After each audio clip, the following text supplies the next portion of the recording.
আমি আবারও বলছি, ওই মায়ের কাছে বারবার ফোন করতাম, ওইটা দোয়াটুকু পাওয়ার আশায় এখানেও আসছি।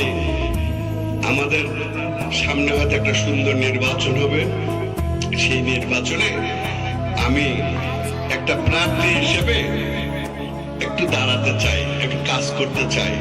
তো আমাদের যে দলের লোকজন আছে তারা তো আমাকে মনোনয়ন দেবে। তা আমার নাম যদি এলাকার লোক না জানে বা সবাই যদি না চেনে, তাহলে কি মনোনয়ন দেবে?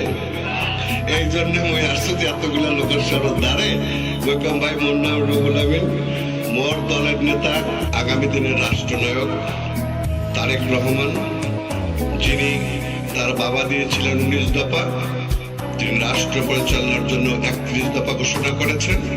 তিনি যদি আমাকে মনোনয়ন দেন, তাহলে আমি এই ধানের শীষ মার্কা নিয়ে ভোট করার ইচ্ছা করি।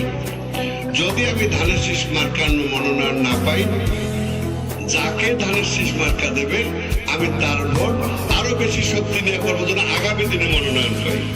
এই হচ্ছে আমার আশা।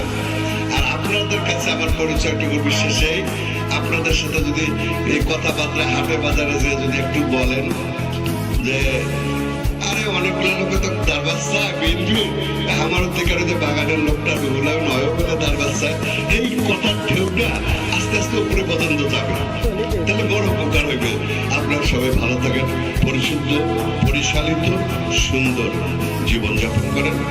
আসসালামু আলাইকুম। হাফিজ মোহাম্মদ মুরসালিন ইসলাম মাহি। হাফিজ মোহাম্মদ মুরসালিন ইসলাম মাহি। পিতার নাম মোহাম্মদ আলম মিয়া, মাতার নাম মোসাম্মদ বুলবুলি বেগম। ঠিকানা পিউলাগাঁও, বানিয়াপাড়া,